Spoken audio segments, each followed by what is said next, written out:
ઠાકોરજી પાછા આપવાનો ગોસ્વામી બાળકોનો પાછા લેવાનો અધિકાર નથી. એણે દાન આપ્યું છે. દાન આપેલી વસ્તુ પાછી લઈ શકાતી નથી. દાને હિ ન સ્વવિનિયોગ. તમે દાન આપી દીધું, ઠાકોરજીને આપી દીધા, એના થઈ ગયા ઠાકોરજી. હવે એને તમે પાછા લઈ શકતા નથી. આ સમજી લેજો. કોઈ દાદાગીરી કરે, તમે ઠાકોરજી પાછા માંગવાની વાત કરે, ઠાકોરજી પાછા એ માંગી શકે નહીં.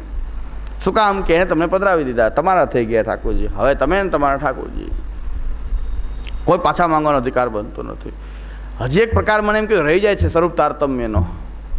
એ કહી દઉં, બહુ સુંદર પ્રકાર છે તારતમ્ય કરવાનો. કોઈને ઘરે ઠાકોરજી લાલન બિરાજતા હોય, કોઈને ચિત્રજી બિરાજતા હોય, અને મહારાજશ્રીને મનમાં આવ્યું કે આપણે આ અલગ અલગ ઠાકોરજી ન ચાલે. ઠાકોરજી અલગ અલગ ન ચાલે, એક જ ઠાકોરજી હોવા જોઈએ. મદન મોહનજી સ્વામીજી એટલે મદન મોહનજી સ્વામીજી, બીજા ઠાકોરજી આપણે ત્યાં હોવા જ જોઈએ. તો કોઈને લાલન હતા, લાવો પાછા લાલન, લ્યો મદન મોહનજી સ્વામીજી. 100-150 સ્વરૂપ સિદ્ધ કરાવી લીધા. ઓલા બનાવવાળા કોન્ટ્રાક્ટ સારો હશે તો બધા સિદ્ધ કરાવી લીધા.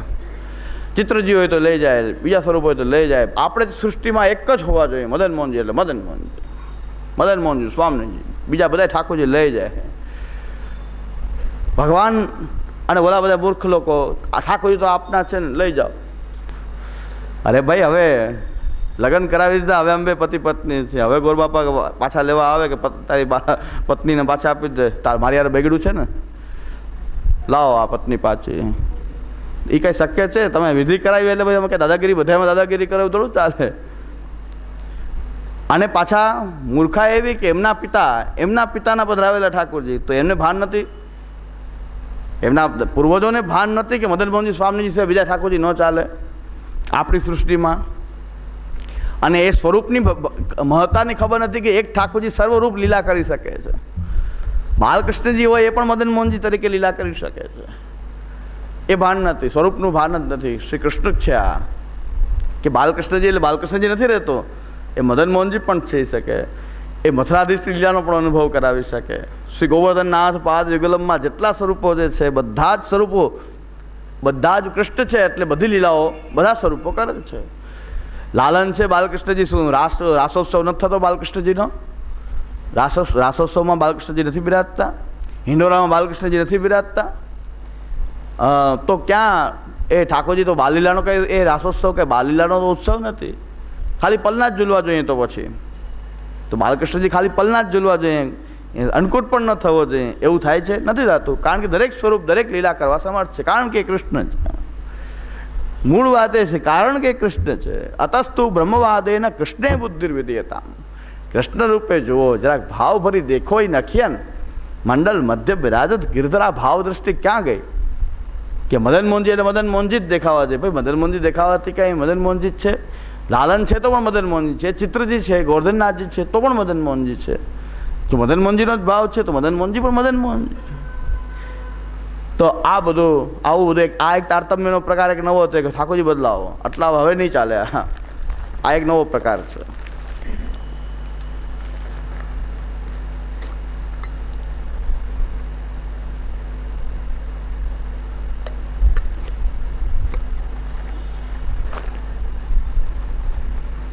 જેમ બધા અસુરો આવતા, ઉત્પાત મચાવતા, ભગવાનને પધરાવી જતા. તો આ બધું કાર્ય, આ કઈ લીલા છે? લીલા તો છે આ પણ લીલા કઈ છે? અસુરો આવે, પૂતના છે તો પૂતના પલ્લામાં ઝૂલતા ઠાકોરજીને પધરાવી જાય. અસુરો આવતા ઠાકોરજીને પધરાવી જતા. તો બધા આવીને ઠાકોરજીની તો તમે કોઈના વૈષ્ણવની લઈ લો, એનો મતલબ ક્યાંક આસુરી લીલા બતાવી રહ્યા છો, ક્યાંક આસુરી લીલા બતાવો છો. આપણે બધી ભાવનાની દ્રષ્ટિથી વાત કરીએ તો બધી લીલા છે, તો આસુરી લીલા છે. આ ભક્તિને વધારવાની લીલા તો નથી. વૈષ્ણવના ઠાકોરજીને એ પધરાવી જવા, બીજા ઠાકોરજી ત્યાં રાખી દેવા, પછી એક સરખા જાણે મેં કીધું આ મિલિટરી બનાવી છે કે શું? કે મિલિટરીમાં એક સરખો ગણવેશ, એક સરખી હાઇટ, એક સરખું આખી બટાલિયન એક સરખી હોય, એક સરખી હાઇટ, બોડી, એક સરખો પહેરવેશ, અને પછી 100-150 કંઈક ઠાકોરજી પધરાવીને મનોરથ કર્યો. બધાને એક સરખા શિંગાર. મેં કહ્યું મિલિટરીના ફોજની જેમ કે આપણે આ ઠાકોરજીની ફોજ બનાવી છે. આ બધા જ આ ઠાકોરજીની ફોજ, એક સરખા આભરણ, એક સરખા વસ્ત્ર, એક સરખા શિંગાર, અને બધાને ભેગા કરીને મનોરથ કર્યો, બહુ અલૌકિક સામર્થ્ય બતાવ્યું. તો આ તો મિલિટરી બનાવી છે કે સેવા ઠાકોરજી બનાવવા? આ એક અલગ એક સરખા કરીને શું કરવું છે? અહીં તો સેવક વિચિત્ર સેવા રસાલ. અહીં તો સેવકના ભાવો અલગ અલગ છે, એ પ્રમાણે ભગવાન પણ અલગ અલગ સ્વરૂપ એ બિરાજી રહ્યો છે. એક સરખા ઠાકોરજીની આમ ફોજ બનાવવાનો પ્રકાર આ એક નવો પ્રકાર છે. હવે આગળ હજી શું થાય, આગળ હજી શું થાય? એટલે કહે છે ને વલ્લભ મારે ઠાકોરજી નથી થવું, બીજું બધું કરો પણ હવે મને ઠાકોરજી ન બનાવતા. અલગ અલગ પ્રકાર એવા કાઢ્યા છે કે મારું કૃષ્ણ રૂપતા, મારી પરમાત્મા રૂપતા, એ મારું જ આ ભગવાન હોવાનું જે સામર્થ્ય છે એનું ખંડન થઈ રહ્યું છે. બીજું હમણાં મને રસ્તામાં યાદ આવ્યું તો એ કહી દઉં, ચાલો બધાએ વાંટી લઈએ, કાંઈ કણિકા રહી ન જાય. આપણે ઓલા ભગવદીનું સ્વરૂપનું વર્ણન બધાનું મને જેટલા યાદ આવતા હતા એ દુસંગ વિજ્ઞાનમાં કર્યું. આ ભગવાનનું વર્ણન કરું છું. આજે બધા ભગવાનના અલગ અલગ જે પ્રકાર થયા છે એનું વર્ણન કરું. એક મહારાષ્ટ્રી ફોલ્ડિંગ ઠાકોરજી પ્રગટ કર્યા છે કે બહાર ક્યાંય જવું હોય તો મોટું સ્વરૂપ પધરાવી જવું હોય, ઠાકોરજીનું શ્રીનાથજીનું 4 ફૂટનું 5 ફૂટનું સ્વરૂપ હોય તો બહુ ભારે ને કેવી રીતે ફેરવવું. નાના સ્વરૂપમાં તો કોઈનું આકર્ષણ હવે થતું નથી, મોટા જ જોઈએ ઠાકોરજી. એટલે એક રબરના ફુગ્ગા જેવા એક ઠાકોરજી બનાવ્યા છે અને એમાં હવા ભરે એટલે આવડું મોટું સ્વરૂપ થઈ જાય. હવે મનોરથ પૂરો થાય એટલે વાલ ખોલી દે, હવા નીકળી જાય.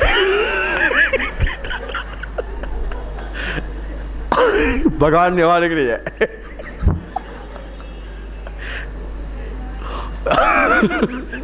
મારી પાસે ફોટો છે એ ઠાકોરજીનો, ફોટો એ છે કે આ ઠાકોરજી જો આ બે સ્વરૂપ છે એવું લાગે ખરેખર આમાં ખબર ન પડે કે આ સ્વરૂપ હાવ હલકું, આવડું મોટું ભારી સ્વરૂપ લઈને કે ફોરેન જાય કેમ જઈ શકે?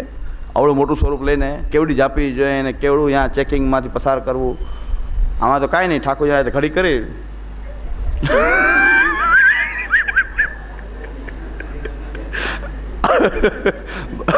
ઘડી કરીને પાછા રાખી દે. કોઈ ફોટો જોવો હોય તો હું આવતી વખતે લેતો આવીશ કે આ સ્વરૂપ છે, આ કૃપા સાગર સ્વરૂપ. એટલે કે જ્યારે જરૂર પડે હવા ભરવા નહીં અને મનોરથનું બધું થઈ જાય, બાલગોલો ખોલી નાખવાનો એટલે હવા ધીરે ધીરે નીકળી જાય, સ્વરૂપ પાછા. શ્રીનાથજી કે મારી દશા તો જો. એટલે વલ્લભ મારે ઠાકોરજી નથી થવું. હવે આવા હાથમાં આવા આસુરી મારા ઉપયોગ આવો કરશે, મારે હવે ભગવાન નથી થવું, બીજું જે કરવું એ કરો. ભગવાન એટલો પરિશ્રમ હોય તો પછી આપણને કષ્ટ પડે એમાં શું વાંધો છે? ભગવાન કે મારી આ દશા થઈ, પ્રભુ મારું સર્વસ્વ, મહાપ્રભુજી કહે છે મારું સર્વસ્વ છે, નીકી ભાતી એની સેવા કર્યો. સબ ઠોર શું મન હટાય એ ઠાકોરજી કી સેવા કર્યો. મારો એ રાજા દુબે માધવ દુબે ને સબ બધી જગ્યાએ તારો નિરોધ કરીને આ સ્વરૂપમાં તું સેવા કરજે, મારું સર્વસ્વ છે, તો નીકે કરી બહુ નીકી ભાતીથી એની સેવા કરજો. એવો શું મહાપ્રભુજી કહેતા હતા. મહાપ્રભુજીને કેટલો પરિશ્રમ થાય જ્યારે શ્રીજી શ્રીનાથજી આપણા ઠાકોરજી ને આવા આસુરી ઉપયોગ નથી જાણ્યું, આવું ક્યારે જાણ્યું છે? આ બહુ અલૌકિક સામર્થ્ય છે, નવું, હા એકદમ લેટેસ્ટ. હવે આનાથી હજી આગળ થઈ શકશે કાંઈ પણ એવું નથી. હજી આ તો આગળ હજી ઘણું બધું કંઈક વિચાર આવશે, આસુરી વિચાર.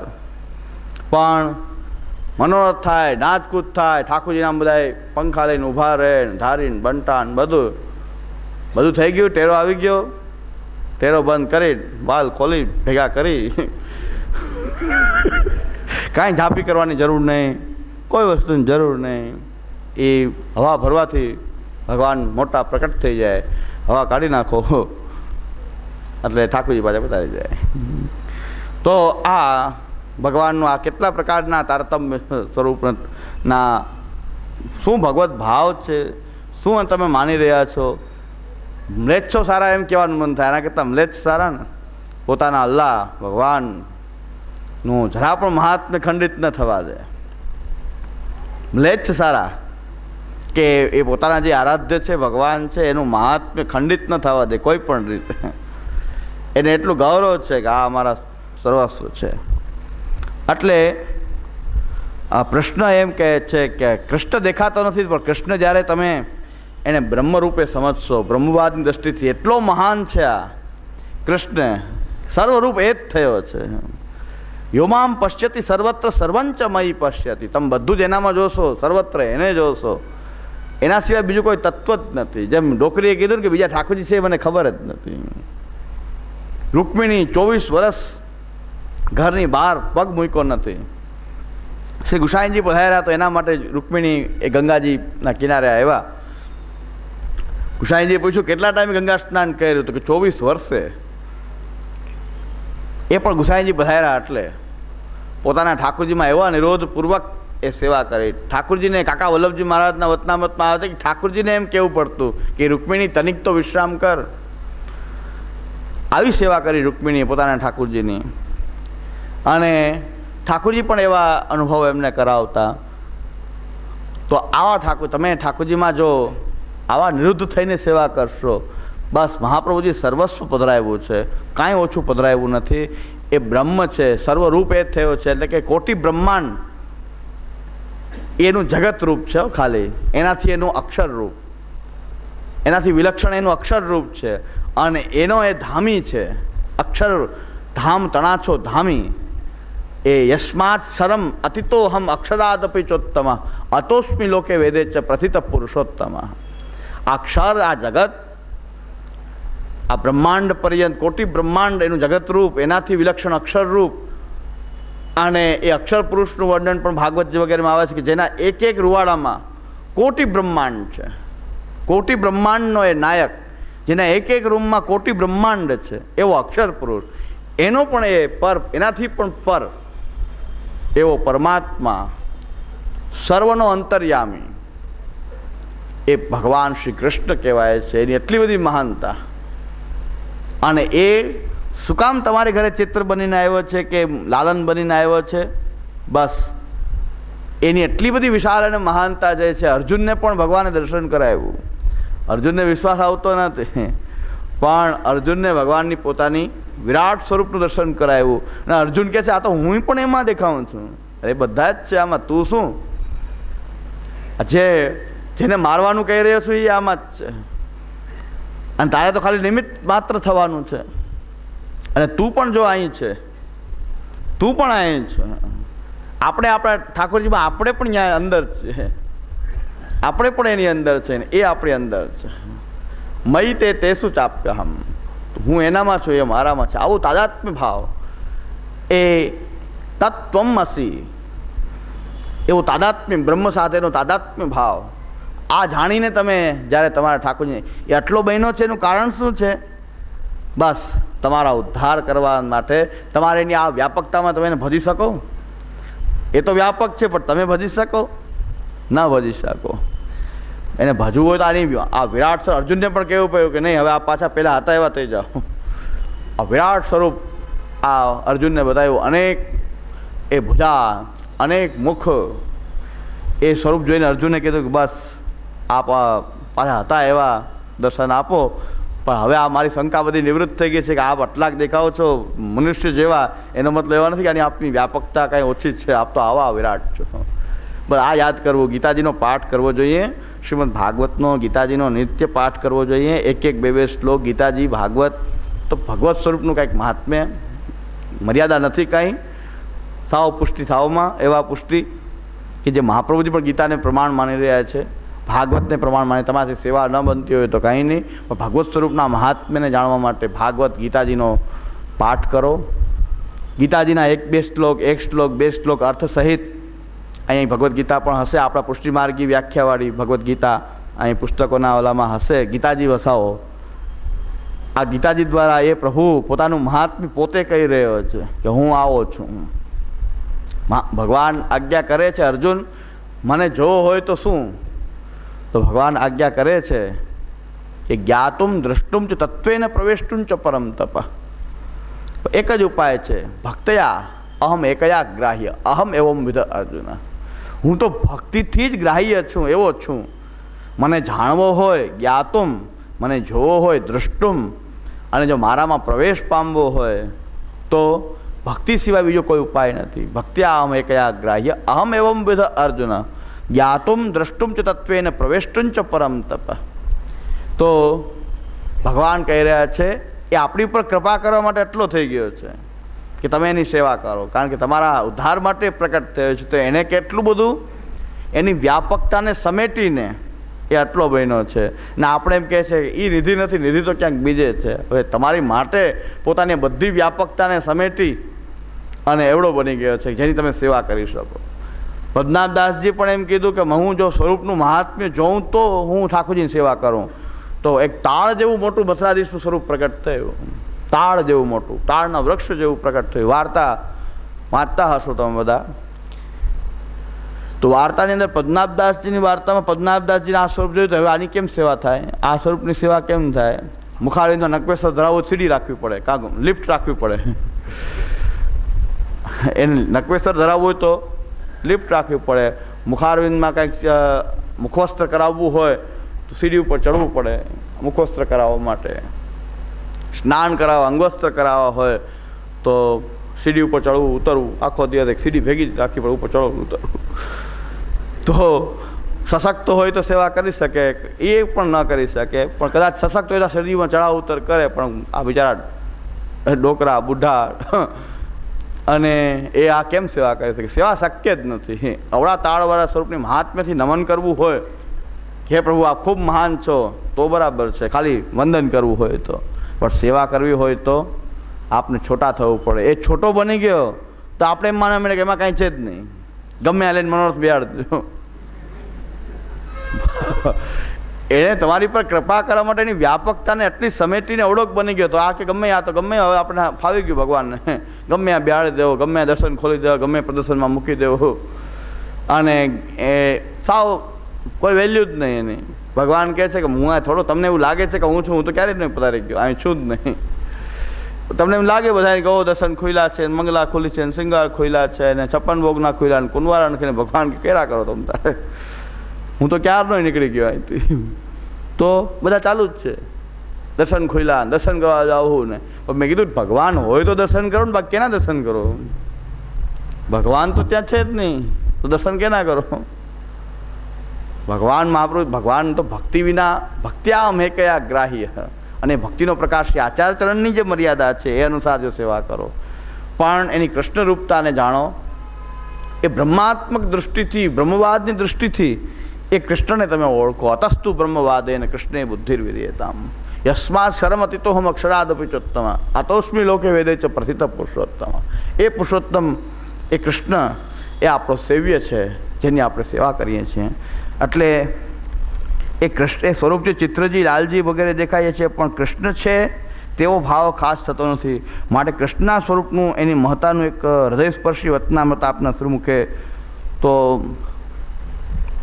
જો શ્રી કૃષ્ણની મહત્તા આવી છે, અને એ મહાત્મ્ય જ્ઞાનને વિશેષ રીતે કૃષ્ણને જાણવા માટે આપણે અવશ્ય ભાગવત, ગીતાજી આદિ ભગવત શાસ્ત્રો જે છે એનું સ્વાધ્યાય કરવો જોઈએ. યોગ્ય ગુરુ પાસે બેસીને એનું અધ્યયન કરવું જોઈએ.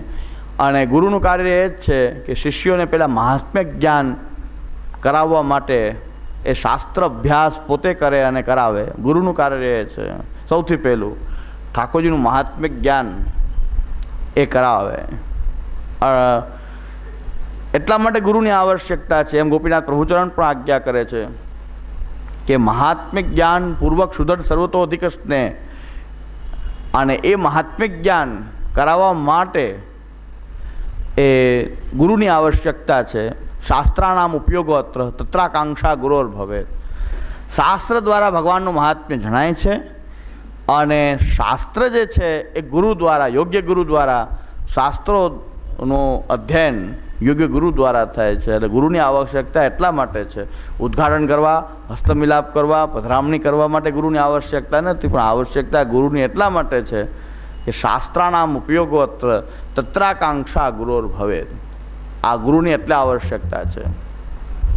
તો શાસ્ત્રોના અધ્યયન માટે ગુરુ પાસે જવું જોઈએ.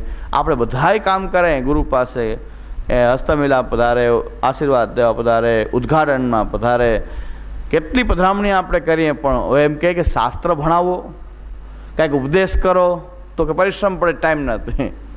પણ એ જ મેઇન કાર્ય છે. આ બધા એના પછી, આ બધામાં ના નથી, ગુરુ બધામાં સામેલ થાય, ગુરુ શિષ્યનો પિતા પુત્ર જેવો સંબંધ છે અને બધા કાર્યોમાં સામેલ થાય, પણ મુખ્ય વસ્તુ એ છે કે એનો સંબંધની મૂળ બેઝ શું? શાસ્ત્રોનું અધ્યયન અધ્યાપન, અને એના દ્વારા કંઈક તમારી જિજ્ઞાસાઓની સંતુષ્ટિ કરે એ ગુરુનું મુખ્ય કાર્ય છે. તો કૃષ્ણ આપણા ઠાકોરજી, એને જ આપણે પહેલાં ઓળખતા નથી કે શ્રી કૃષ્ણ કોણ છે. એ પરાત્પર પૂર્ણ બ્રહ્મ તત્વ છે. દેવતાઓ બધા જ એના વિભૂતિરૂપ છે, અંશરૂપ છે. એવો આ વ્યાપક પરબ્રહ્મ પરમાત્મા જે સર્વત્ર છે. તો પછી મૂર્તિમાં મહાપ્રભુજી કહે છે કેમ નથી? જે સર્વત્ર છે અને જ્યાં યાદ કરો ત્યાં પ્રકટ થઈ શકે છે. સર્વત્ર એ પ્રકટ થઈ શકે છે, કારણ કે સર્વત્ર એની સ્થિતિ છે. જ્યાં પણ એને યાદ કરો ત્યાં પ્રકટ થઈ શકે છે, એની લીલા સહિત પ્રકટ થઈ શકે છે. કણ કણમાં એની નિત્ય લીલા છે. એવું આ શ્રી કૃષ્ણ ખાલી મૂર્તિમાં જ નથી. શાસ્ત્ર એમ કહે છે કે જે મૂર્તિમાં ભગવાન માને છે અને આ જગતની અંદર બ્રહ્મ માનતો નથી, એ રાખમાં ઘી હોમે છે. તમે તમારા ઠાકોરજીમાં ભગવાન દેખાય પણ ક્યાંય અન્યત્ર આ જગતમાં બ્રહ્માત્મક બુદ્ધિ ન થાય તો સમજી લેવું કે તમે આ કંઈ ખોટી તમે રાખમાં ઘી ઉમી રહ્યા. થોડીક વાર ભાવ ઠાકોરજીમાં છે એ પણ નીકળી જશે. પણ જ્યાં જ્યાં અહીંયા બ્રહ્મ જ છે, સર્વત્ર એ જ છે. એ બ્રહ્માત્મક એનું સ્વરૂપ છે ને એની અંદર એ ગંગાજીના ઉદાહરણથી કે ગંગાજીનો આખો પ્રવાહ છે. ભક્ત જ્યાં સ્નાન પાન વગેરે કરે તો બધે જ ગંગાજીની સ્થિતિ છે. આદિદેવી ગંગાજીની સર્વત્ર એની સ્થિતિ છે. જ્યાં ભાવના કરે ત્યાં ગંગાજી પ્રકટ થઈને દર્શન દઈ શકે છે. આખા પ્રવાહની અંદર સર્વત્ર ગંગાજી સર્વત્ર વ્યાપ્ત છે. કોઈ પણ ઘાટમાં એ પૂજા કરે, કોઈ પણ ઘાટમાં એ ભાવન કરે ત્યાં ગંગાજી પ્રકટ થઈ શકે છે. તો ગંગાજી સર્વત્ર છે તો પ્રકટ થઈ શકે, જે કાંઈ હોય તો ત્યાંથી પ્રકટ થઈ શકે. ગંગાજીમાં સર્વત્ર એ ચાલી આવે છે. ગંગાજીના દરેક ઘાટમાં તમે સ્નાન પાન પૂજા એ કરો છો. ગંગાજી સર્વત્ર છે, સર્વવ્યાપ્ત છે ત્યાં. એવી જ રીતે આ જગત જે છે દેખાઈ રહ્યું છે ભગવાનનું આદિ ભૌતિક આ ગંગાજીનું જલ પ્રવાહનું સ્વરૂપ છે. આમાં જ્યાં પણ ભાવના કરો ત્યાંથી એ પરમાત્મા પ્રકટ થઈ શકે છે. સર્વત્ર એ વ્યાપેલો છે, ત્યાં પ્રકટ થઈ શકે છે. એટલે આ બધા ભેદ ક્યાં ઊભા રહે છે કે આ ઠાકોરજી છે, આ નથી, આ પુષ્ટાવેલો, અપુષ્ટાવેલો, આ ઠાકોરજી નિધિ, આ પ્રતિનિધિ. હવે કૃષ્ણ છે તો નિધિ પ્રતિનિધિ કેવો? હવેલીનો ઠાકોરજી મોટો, તમારો ઠાકોરજી નીચે, એનો પ્રસાદ લઈને પણ ઠાકોરજીને ભોગ ધરાય, કારણ કે તમારો ઠાકોરજી નીચો છે. અમારા ઠાકોરજી સાથે તમારો ઠાકોરજી બિરાજી શકે નહીં. પછી ભાઈ બાળકો આવું કરવા માંડ્યા કે તમારા ઠાકોરજી અમારા ઠાકોરજી ભેગા ન બિરાજી શકે. તો એ વૈષ્ણવ કહે કે હવે મેંડ અનુસાર નક્કી કરો કે મારા મર્યાદીન ઠાકોરજી સાથે ગેરમર્યાદીને ઠાકોરજી ન બિરાજી શકે.